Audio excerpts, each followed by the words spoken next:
Neat JEE విద్యార్థులకు శుభవార్త. IIT medical entrance లో ర్యాంకులు సీట్లు సాధించేందుకు Kota digital study material WhatsApp ద్వారా పొందండి. WhatsApp number 9849013661. రామకృష్ణ గారు గత 5 సంవత్సరాల కాలంలో మనకు జడ శ్రావణ్ గారు కూడా ఉన్నారు. మీ లాయర్ కమ్యూనిటీకి చెందిన వ్యక్తి. ఆయన అప్పటి వరకు టీడీపీకి జనసేనకు సంబంధించి మద్దతుగానే చేసుకుంటూ జగన్మోహన్ రెడ్డి అరాచకాల మీద బాగా క్వశ్చన్ చేసి మాట్లాడేవాడు. కానీ ఎందుకో చివరి సమయంలో ఆయన ప్లేట్ మార్చేసి పార్టీ పెట్టేసుకునేసి డైరెక్ట్గా వీళ్ళని అటాక్ చేయడం మొదలుపెట్టాడు. అంటే ఆయన ముందుగానే, మీరు ఇప్పుడు బ్లాస్ట్ అవుతున్నారు, ఆయన ముందుగానే కనుక్కున్నాడు అంటారా వీళ్ళ గురించి? వాళ్ళు వీళ్ళ గురించి కనుక్కునింది కాదు, అమ్ముడిపోయాడు. అవునా? జగన్మోహన్ రెడ్డికి, పెద్దిరెడ్డి రామచంద్రరెడ్డికి అమ్ముడిపోయాడు ఎదవ. దళిత లీడర్ అని చెప్పుకునేటువంటి దుష్టుడు వాడి వల్ల దళిత జాతి ఈరోజు ఏ శక్తి యుక్తులు లేకుండా పోయింది. ఇటువంటి ఎదవల వల్లనే ఈ రోజుకి చెప్తున్నా, అందరూ కూడా డబ్బు కోసం గడ్డి తినేటువంటి గాడిదలు, అడ్డగాడిదలు. వీడు అంతకు మించిన అడ్డగాడిద వీడు. ఆయన కూడా జడ్జినే కదా? వాడు జడ్జినే, నాలాగా జడ్జిగా సెలెక్ట్ అయిన వాడే. అంబేద్కర్ పుణ్యమా అంటూ నాలాగా బెంచ్ మీద కూర్చొని తీర్పులు ఇచ్చిన వాడే. చివరకు జస్టిస్ సివి నాగార్జున రెడ్డి సంఖ నాకి, నేను యుద్ధం చేస్తుంటే వాడి సంఖ నాకి వానికి సపోర్టుగా ఆ రోజు రాజీనామా చేసి బయట వచ్చాడు. ఎందుకు రాజీనామా చేశాడంటే వాడే మంచి కారణాలతో రాజీనామా చేయలే, అడ్డదిడ్డంగా దొరికిపోయి అమ్మాయిలతో కులికి లక్షల రూపాయలు లంచాలు తీసుకుని తీర్పులు ఇచ్చి అవినీతికి పాల్పడారని 30-35 కంప్లైంట్లు హైకోర్టుకు చేరితే అందులో శిక్ష పడి ఏసీబీ వాళ్ళు అరెస్ట్ చేస్తారని భయపడి నాగార్జున రెడ్డి ప్రమేయంతో నువ్వు రాజీనామా చేసి వెళ్ళిపో, నేను నిన్ను చూసుకుంటాను, మిగతావన్నీ కంప్లైంట్ అన్ని క్లోజ్ చేస్తానని వర్క్ చేసేవాడు ఆయన ఒంగోలులో పనిచేసేటప్పుడు ఇవన్నీ బయట వచ్చాయి. అంతకు ముందు తూర్పుగోదావరిలో ఎక్కడ 2 స్టేషన్లో చేశాడంతే. అంత 3-4 సంవత్సరాల్లోనే మొత్తం కంపు చేశాడు ఒక న్యాయమూర్తిగా. ఇటువంటి సైట్ కాలేదవా వాడు ఈరోజు మళ్ళీ దళిత లీడర్ అని చెప్పుకొని వచ్చి మమ్మల్ని అందరినీ వాడిని వెంట తిప్పుకొని, నేను కూడా అది కూడా తెలుగుదేశం ఎదవలే నన్ను వాడిని ఆఫీస్ పంపించింది. వాడు గుంటూరులో ఉంటాడు ఒక ఎదవ. వాడు తీసుకుపోయి వాడిని ఆఫీసులో నన్ను కూర్చోబెట్టి నేను వద్దన్నా, వీళ్ళంతా దొంగలండి, మీకు తెలియదంటే, లేదండి తెలుగుదేశం పార్టీ నెలకు 30 లక్షలు ఇస్తుంది వీడికి, కాబట్టి మీ కేసు వాడే చేస్తాడంటే వాడి దగ్గరికి వెళ్ళా. తర్వాత అదే కేసును పెద్దిరెడ్డి రామచంద్రరెడ్డికి అమ్ముకున్నాడు ఎదవ. వాడి మీద ఆల్రెడీ క్రిమినల్ కేసు అయింది. మన హైకోర్టు కూడా ఆర్డర్స్ ఇచ్చింది వాడిని ప్రాసిక్యూట్ చేయమని. ఆల్రెడీ క్రిమినల్ కేసు ఉంది. ఇప్పుడు కూడా చెప్తున్నా చంద్రబాబు నాయుడు గారికి, నీకు దమ్ముంటే వాడిని అరెస్ట్ చేయి, హైకోర్టు ఆర్డర్స్ ఉన్నాయి వాడి మీద ప్రాసిక్యూట్ చేయమని. ఎఫ్ఐఆర్ కట్టు. తాడికొండ పోలీస్ స్టేషన్లో ఎఫ్ఐఆర్ ఉంది. వైఎస్ జగన్మోహన్ రెడ్డి సీఎంగా ఉన్నప్పుడే కట్టారు ఆ కేసు. దాంట్లో మీ చేత వాడు మొన్న మీటింగ్ పెట్టి గుంటూరులో నిన్ను ఉతికారేసాడు కదా, అదన్నా చెయ్యి, కొంచెం మా దళిత జాతన్న కొంచెం సంతోషపడుతుంది. ఇట్లా వాడు మళ్ళీ కనపడకుండా ఉంటాడు మీటింగుల్లో. జడా శ్రావణ్ కుమార్ గురించి అడిగారు కాబట్టి చెప్తున్నా. ఎందుకంటే ఇటువంటి ఎదవల గురించి ఎవరు కూడా పెద్దగా పట్టించుకోరండి. వాళ్ళు ఎదవ పనులు చేసుకుంటా ఉంటే వీళ్ళు, ఎందుకంటే వాడు 2 రకాలుగా ఉపయోగపడతాడు. ఇప్పుడు జగన్మోహన్ రెడ్డి గురించి ఉపయోగపడ్డాడు, నీకు ఉపయోగపడ్డాడు. అంతెందుకండి, చంద్రబాబు నాయుడు గారు అప్పుడు 2014 నుంచి 2019లో సీఎంగా ఉన్నప్పుడు అమరావతి పేరు చెప్పి 1000 కోట్లు దొబ్బేశాడని వీడే కేసేశాడు, లోకేష్ గారి పైన, చంద్రబాబు నాయుడు పైన. అటువంటి వాడిని సంకనెక్కించుకున్నాం. వాడు లాస్ట్లో సంఘ దిగిపోయి నీకే లేనిపోని మాట్లాడినాడు. కాకపోతే వాడు బతికెంతలేండి, 412 ఓట్లు వచ్చినట్టు మిమ్మల్ని ఏం చేయగలుగుతాడు? అది ఓట్ల సంగతి పక్కన పెడదాం, కానీ మీ పద్ధతి ఏంటి నేను అడుగుతున్నా. అరే ఒకడు మన అంటే వాడు పక్కన మనం కూర్చున్నాడంటే వాడు మన అమ్మని, దాన్ని ఏమనాలి? అంతే కదా, కరెక్ట్. ఈరోజు అమిత్ షా అన్నాడు పార్లమెంట్లో, అంబేద్కర్ అంబేద్కర్ అంబేద్కర్ అంబేద్కర్ అని. మీ నాయన గంట ఏం పోయింది అంబేద్కర్ అంటే? నేను అంటాను, అమిత్ షాని అదే ప్రశ్న అడుగుతున్నాం మేము. మీ అబ్బ గంట ఏం పోయింది? మా దేవుణ్ణి మేము కొలుచుకుంటే మీ అబ్బ గంట ఏం పోయింది? ఇంకోటి ఎవడో పిలిస్తే స్వర్గాన్ని పోతాడంట. చెట్టుకో పుట్టకో గుట్లోనో ఏడో దేవుడు పుడతాడండి. మరి అంబేద్కర్ పుడతాడా ఈ దేశంలో? పుట్టించగలరా మీరు?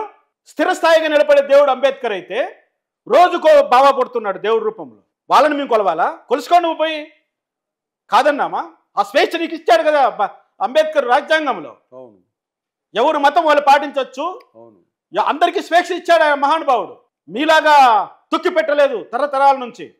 అటువంటి వాడిని కూడా ఈరోజు అసెంబ్లీలో పార్లమెంట్లో ఆ విధంగా మాట్లాడుతుంటే చంద్రబాబు నాయుడు గారు ఏమన్నారండి నిన్న? కాదంటాడా అవునంటాడా? చెప్పలే. జగన్మోహన్ రెడ్డి ఏమని అంటున్నాడా? సమర్థిస్తున్నాడా వ్యతిరేకిస్తున్నాడా? చెప్పట్లే. మేమంతా వీళ్ళు వెంటబడి జెండాలు మోసి వీళ్ళు ముఖ్యమంత్రులు చేయాలి. సిగ్గున్న దళితుడు కూడా ఈ మొండా కొడుకులు ఓటేయడం ఇంకా రాబోయే రోజుల్లో. ఇది వాస్తవం. సిగ్గులేని ఎదవులే ఎవడైనా వీళ్ళు వెంట నడుస్తారు. అంబేద్కర్ని అంత మాట అన్నవాడిని వాళ్ళతో కలిసి తిరుగుతున్నారంటే అసలు దళితులు ఎదవులు. అదే మేము చెప్తున్నది. ఇంకోటి రామకృష్ణ గారు, గత 5 సంవత్సరాల అవధిలో 23, 24 ఆ ప్రాంతంలో మీ 2019, 20, 22 ఆ ప్రాంతంలో మీ సెల్ ఫోన్లు లాక్కున్నారు పోలీసులు. అవును, 2 సెల్ ఫోన్స్ అవును. లాక్కునేసిన తర్వాత అవి పోలీస్ స్టేషన్లో పెట్టారు, మళ్ళీ పోయాయన్నారు. ఏదో పోలీస్ స్టేషన్లో దొంగతనం జరిగిందన్నారు. అప్పుడు సజ్జల రామకృష్ణారెడ్డి గారి గురించి ఏదో మీరు మాట్లాడారు అప్పట్లో. అవును, ఏం జరిగింది అక్కడ? ఫోన్లు తీసుకున్నా ఇచ్చారా? దొరికాయా? ఇక్కడ ఏంటంటే లలిత్ కుమార్ గారు, నా చరిత్ర 2019 నుంచి మొదలు కాలేదు, 2012లో మొదలైంది. ఓకే.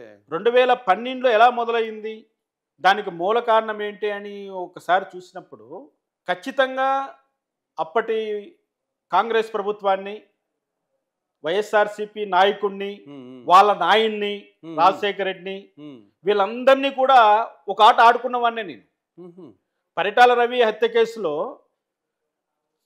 హత్యకు గురైనటువంటి మొద్దుసీను సంబంధించినటువంటి విజువల్స్ కానీ, మొద్దుసీను ఎలా చంపబడ్డాడన్న నేను ఇచ్చిన రిపోర్ట్ కానీ అవి వెలుగులోకి రాలేదు. న్యాయస్థానాల్లో ఉన్న దొంగల వల్ల, హైకోర్టులో పనిచేస్తున్న దొంగల వల్ల, హైకోర్టు న్యాయమూర్తులుగా ఉన్నటువంటి కేడీ నా కొడుకుల వల్ల ఆ రిపోర్ట్లు బయట ప్రపంచానికి బయట రాలేదు. నేను మొదటి నుంచి సామాజిక న్యాయం, సత్వర న్యాయం, సమాన న్యాయం అనే సిద్ధాంతాలతో బతికేవాడిని. అందరినీ సమానంగా చూడాలనేటువంటి తత్వం ఉన్నవాడిని. మరి ఈ పెద్దవాళ్ళకి ఎందుకండి ఈ వెసులుబాట్లన్నీ? అల్లు అర్జున్ అరెస్ట్ గాడు, పోసాని కృష్ణమూర్తి అరెస్ట్ గాడు, సజ్జల భార్గవరెడ్డి అరెస్ట్ గాడు, వాళ్ళకందరికి ముందస్తు బెయిల్ వచ్చేస్తాయి. అంటే వాళ్ళ మీద ఎటువంటి చర్యలు తీసుకోకూడదు. వీళ్ళు నాకు ఏమనిపిస్తుందంటే, వీళ్ళు అరెస్ట్ చేయకుండా ముందస్తు బెయిల్ తెచ్చుకునే వెసులుబాటు కల్పించిన తర్వాత వాళ్ళకు బెయిల్ వచ్చింది, మేము ఏదో చేద్దాం అనుకున్నాము, ముందస్తు బెయిల్ తెచ్చుకున్నారు అని చెప్పడానిక వీళ్ళకి ఆ టైం ఎందుకు ఇస్తున్నారు అరెస్ట్ చేయకుండా? అంతా దొంగలే. ఇప్పుడు అందరూ ఏమంటారు, 1,000 నా వైపు చూపిస్తే మిగిలిన 4,000 నీ వైపు చూపిస్తే అందరూ వీళ్ళే. ఇప్పుడున్న ముఖ్యమంత్రి దొంగే, అప్పుడున్న ముఖ్యమంత్రి దొంగే, ఈ రాష్ట్రంలో ఉన్న ముఖ్యమంత్రి దొంగే, ఆ రాష్ట్రంలో ఉన్న ముఖ్యమంత్రి దొంగే, నేరం చేసేవాడు దొంగే.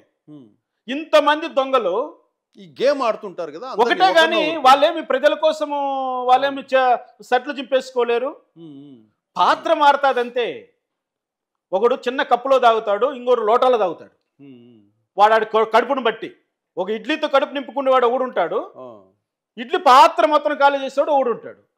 కాకపోతే కామన్ ఏంటి? తినేయడమే. కాబట్టి ఇక్కడ ఒకరిని ఒకరు వాళ్ళు సమర్థించుకుంటున్నారు, ఒకరినొకరు కాపాడుకుంటున్నారు, ఒకరినొకరిని ప్రోత్సహించుకుంటున్నారంటే అది ఎంత ఒక బెల్ట్. నేను అందుకే సమాజము 2 రకాలుగా విభజించబడింది. ఒకటి సంపన్న వర్గం, రెండోది పేదవర్గం. ఈ సంపన్న వర్గానికి పేదవర్గానికి జరిగే ఘర్షణే సామ్యవాదం. అదే సిద్ధాంతాన్ని ఈరోజు భారతదేశ ప్రభుత్వము అమలు చేస్తుందా, తొక్కిపెట్టిందా? ఇప్పుడు నిన్న లేక మొన్న ప్రపంచంలో ఒక సంస్థ నిర్వహించినటువంటి సర్వేలో 188 మంది ధనవంతులు కేవలం అగ్రవర్ణాల్లోనే ఉన్నారంట. 12% మంది మిగిలిన ఎస్సీ, ఎస్టీ, బీసీ మైనారిటీలో ఉంటుంది అంటున్నారు. అంటే వాళ్ళు ఉన్న జనాభా అంతా కలిపి 16% లేదు. మరి 16% ఉన్న వాళ్ళు 88% ధనస్వామ్యాన్ని కలిగి ఉంటే ఇంకా ఎవరి మాట ఎలా నెగ్గుతుంది? కోర్టు ఇంతకుముందు కోర్టు చేతిలో ఒక త్రాసు ఉండేది. అవును. దాని అర్థం ఏంటి అంటే మేము సమన్యాయం చేస్తాం. సమన్యాయము కనపడుతుందా? నిన్న తీర్పు ఇచ్చి ఈరోజు రిటైర్డ్ అయిన జడ్జి ఎంపీకి వెళ్తున్నాడు, గవర్నర్లు అయిపోతున్నారు. ఇదెక్కడ న్యాయం అండి?